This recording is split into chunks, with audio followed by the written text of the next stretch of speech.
Hello friends, उम्मीद रखता हूं कि आप सब लोग अपने घर में अपने परिवार के साथ खुश और स्वस्थ होंगे। आज हम इम्यूनिटी बढ़ाने के 10 घरेलू उपाय के बारे में जानेंगे जो अभी का जो ये कोरोना वायरस का महामारी है उसमें आप लोगों के लिए बहुत फायदेमंद होगा। So first one is the sleep, adequate and sound sleep. Adequate मतलब मिनिमम 7 to 8 आवर्स और साउंड स्लीप मतलब विदाउट डिस्टर्बेंस। अगर इतना स्लीप है और उसके साथ हम ध्यान, योगा, मेडिटेशन, एक्सरसाइज, ये सब चीज से क्या होता है कि हमारा स्ट्रेस कम हो जाता है। स्ट्रेस कम हो जाता है तो वो एक्चुअली इम्यूनिटी बूस्टर के हिसाब से काम करता है। Then exercise increases blood flow all over the body. उसके अलावा सेकंड वन है प्लेंटी ऑफ वाटर। सुबह में उठ के हम बहुत ज्यादा, जैसे 2 गिलास 3 गिलास हम सिंपल वाटर या फिर हम थोड़ा हल्का सा गर्म करके उसको ले सकते हैं। तो इससे क्या होता है कि ओवरनाइट हमारा स्टमक में HCl सिक्रेट होता है और जब हम पानी लेते हैं तो सलाइवा उसके साथ अंदर जाता है। सलाइवा एक्ट्स एज ए अल्कलिनाइजर, तो हमारा डाइजेशन पावर एक तो बूस्ट होता है। Second, free radicals and toxins पूरा फ्लश आउट हो जाते हैं। Third one is breakfast, lunch and dinner regular. Regular breakfast क्या होगा? रेगुलर ब्रेकफास्ट एक बड़ा होना चाहिए, लंच उससे थोड़ा छोटा होना चाहिए, डिनर सबसे छोटा होना चाहिए। ब्रेकफास्ट में हम ढेर सारे फ्रेश फ्रूट्स है, फ्रेश जूसेस है, फिर ओट्स है, और अभी जो गेहूं का ज्वारा आता है उसका वो घर पे भी उगा सकते हैं या उसका रेडीमेड फॉर्म भी मिल जाता है। तो ये सब बहुत सारा उसमें plenty of fibres, proteins, vitamins, then they are rich in antioxidants, तो वो सब हमारा इम्यूनिटी बूस्ट करने में काम आते हैं। उसके अलावा fourth one is the green tea, then तुलसी अदरक की चाय, टर्मरिक टी। तो अदरक, टर्मरिक जैसे क्या करते हैं as a antiseptic, anti inflammatory वो वर्क करते हैं। Fifth one is the garlic, जो हर रोज हमारे घर में यूज होता है, लेकिन उसका ऐसा है कि रॉ गार्लिक अगर यूज करो तो वो बहुत फायदेमंद रहता है।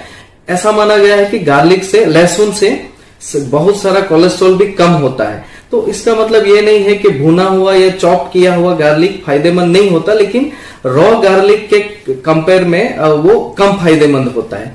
उसके अलावा आंवला एंड साइट्रस फ्रूट्स लाइक मौसम्बी है, संतरा है, उसमें प्रचुर मात्रा में विटामिन सी होता है। विटामिन सी का वैल्यू क्या है मैं लास्ट में एटलीस्ट 2-3 लाइन में मैं बताऊंगा।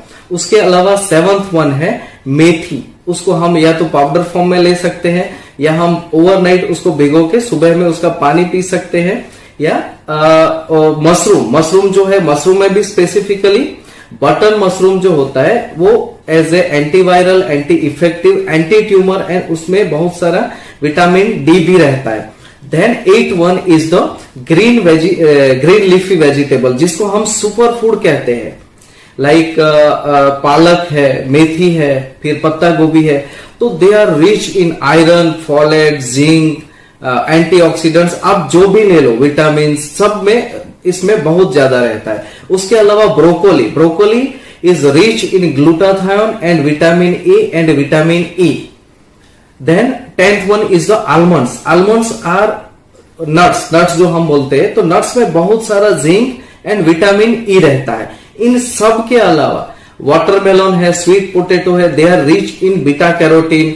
तो ये सब जो अबव 10 जो हम बताए हैं वो सब क्या करते हैं, they act as a immunity booster. उसका मतलब ये नहीं है कि ये एकदम हम लेने लगे और इम्यूनिटी बढ़ गया, लेकिन ये बहुत जैसे टाइम जाता है वो हमारा इम्यूनिटी काफी सारा बूस्ट करता है, वो अभी बहुत जरूरी है। और इन सब के अलावा जो हम पिलर्स ऑफ इम्यूनिटी बोलते हैं वो है vitamin C, vitamin B complex, उसमें भी specific vitamin B6 and vitamin E.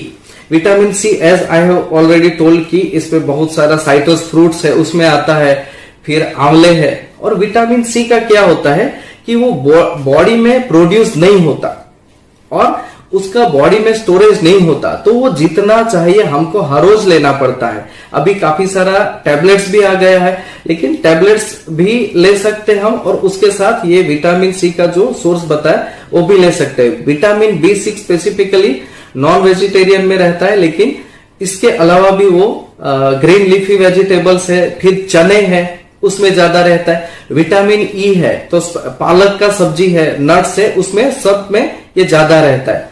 So friends, अगर आपको लगे कि ये जानकारी आपके लिए फायदेमंद है तो प्लीज आप इसको लाइक और शेयर करिएगा, और ऐसे ही लेटेस्ट अपडेटेड जानकारी के लिए आप इस चैनल को सब्सक्राइब करना मत भूलिएगा। और लास्ट बट नॉट लिस्ट, मैं doctor Kiran Patel, consultant physician, clinical cardiologist of revival hospital Kadodara Surat, आपसे एक नम्र अपील करता हूं कि सोशल डिस्टेंसिंग ही हमारा डेफिनेटिव ट्रीटमेंट है। So social distancing, frequent hand washing and wearing of face mask, ये जरूर आप ध्यान में रखिएगा। And please take care of you and your loved ones. Stay home, stay safe. Thank you.